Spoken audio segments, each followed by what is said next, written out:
between the President of Latvia and Secretary General of NATO, and we'll start with a statement. Mums ar ģenerālsekretāru Jensu Stoltenbergu bija saruna par drošību Baltijas valstu reģionā un NATO austrumu flangā kopumā, ņemot vērā Krievijas izraisīto karu Ukrainā.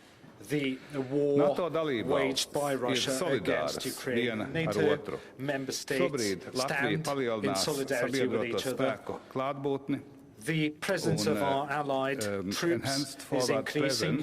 Right now in Latvia, enhanced forward presence battle group has been also increased. Canada has already promised to increase the number of its troops present here in Latvia. Spain and other EFP countries have also committed to the troop increase. This is our response to the new situation, security situation in Europe. Latvia, on its part, will contribute more for the defense expenditure.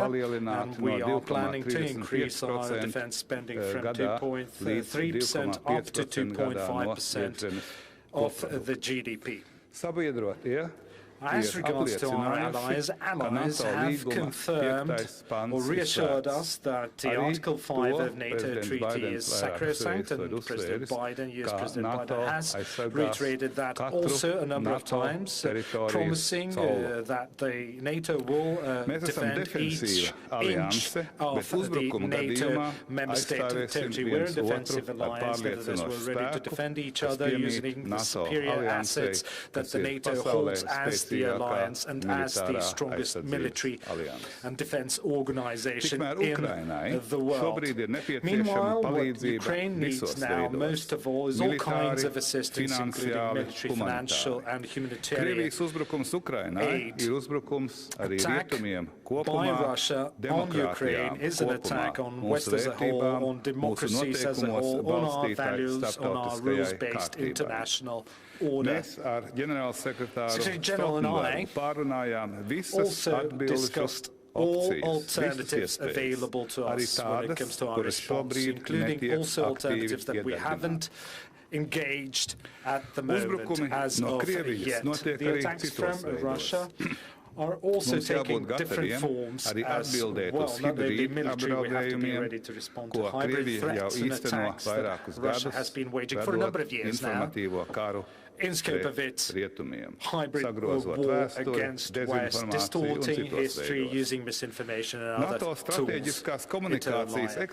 NATO's Strategic Communications Center of Excellence, which is based in Latvia, is an important element in our fight against Russian lies and fake news. I told Secretary General how important it is for us all to take care of delivering true, reliable information to Russian inhabitants of what Putin's regime is doing in terms of its aggression in Ukraine. We also discussed the preparations for the next NATO summit in Madrid and also NATO strategic concept, which will be approved during the Madrid summit. It must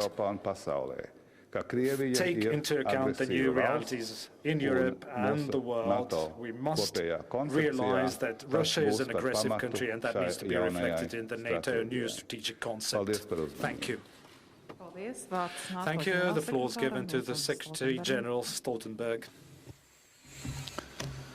President Levits, dear Egil, thank you so much for this warm welcome. It's always a pleasure to be in Latvia and to meet with you again. We just had an important discussion about Russia's brutal invasion of Ukraine and the implications for our security. The Ukrainian people and armed forces have inspired the world with their courage. But President Putin's assault continues, and the humanitarian impact is devastating. Many civilians have been killed or wounded, and 2 million people have fled Ukraine. This is Europe's fastest growing refugee crisis since the Second World War. There are very credible reports of civilians coming under fire as they try to evacuate. Targeting civilians is a war crime, and it's totally unacceptable. We need real humanitarian corridors that are fully respected. We made clear for months that President Putin would pay a high price for renewed aggression against Ukraine. And this price is exactly what he is paying now. Russia has been hit with severe and unprecedented sanctions and near total isolation on the world stage. Allies are helping Ukraine to uphold its fundamental right to self-defense, stepping up with billions of euros worth of support and opening their borders and providing aid for refugees. The suffering we now see in Ukraine is horrific. It affects us all. And we have a responsibility to ensure the conflict does not escalate and spread beyond Ukraine. That would be even more dangerous, destructive, and even more deadly. The situation could spiral out of control.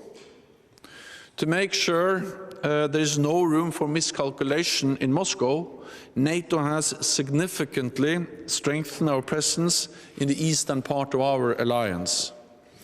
We have 130 jets at high alert, over 200 ships from the high north to the Mediterranean, and thousands of additional troops in the region, including at NATO's multinational battle group in Adashi, which I will visit later this afternoon. Allies, including Canada, the United States and Spain, are deploying hundreds of additional troops here. We will protect and defend every inch of Latvia, and we will protect and defend every inch of all Allied territory. North America and Europe together, standing strong in NATO, the strongest alliance in history. So, President Levits, NATO stands united at this critical moment for our shared security. Thank you again for hosting me here today. Thank you. Thank you, Secretary General. Paldies. Lūdzu, mums ir laiks jautājumiem. Thank you. We have time for a couple of questions. Hello, Please my name is introduce Maria yourself. Andreeva, Current Time Television. I have a question to Mr. Stoltenberg. So, for now, in these situations, after almost 2 weeks of war in Ukraine, how NATO can help or how NATO will help Kiev? Do you have a plan? The last thing was, I didn't hear the last part of your Do you have a plan how NATO can help Kiev?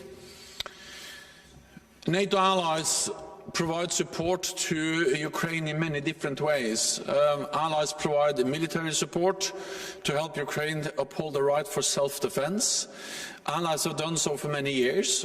Canada, who is present also here in Latvia with the leadership of the battle group, has actually helped to train tens of thousands of Ukrainian soldiers over the last years. And many other allies have provided equipment and support, and they have stepped up over the last days and weeks with more support to Ukraine to help them in their courageous fight against the invading Russian forces.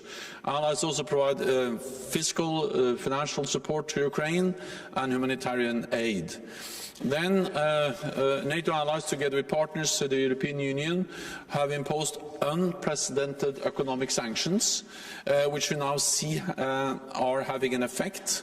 The ruble is at historical low levels, the stock market has been closed, and we see that many companies are also leaving Russia. So the economic sanctions are unprecedented in their effect and their strength, imposing significant costs on Russia for their brutal invasion of Ukraine. And then, of course, allies are also making sure that we protect all allies. We need to end this conflict, not expand it. And therefore, we are increasing our presence also in Latvia and the other parts of the eastern part of our alliance to make sure that Russia understands that we are here to protect and defend all allies, every inch of Allied territory. Thank you. Man jautājums arī Levita kungam. And I have a question to Mr. Levits.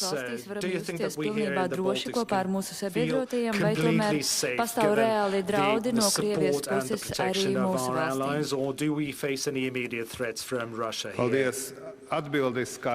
Well, the answer is very clear. We are safe, we are protected, we are a NATO member state, and other allies will stand by us and will protect us. NATO protects each of its member states, every inch of its member state territory, including Latvia, of course, and the measures that we today discussed with the Secretary General include various practical measures to show Moscow, show Kremlin that NATO is ready, NATO is prepared to protect its territory, all of its territories or territories of its member states, including, of course, Latvia. And that way we will deter Moscow from further aggression, because Moscow only understands brute force, and NATO is the most powerful defensive organization in the world.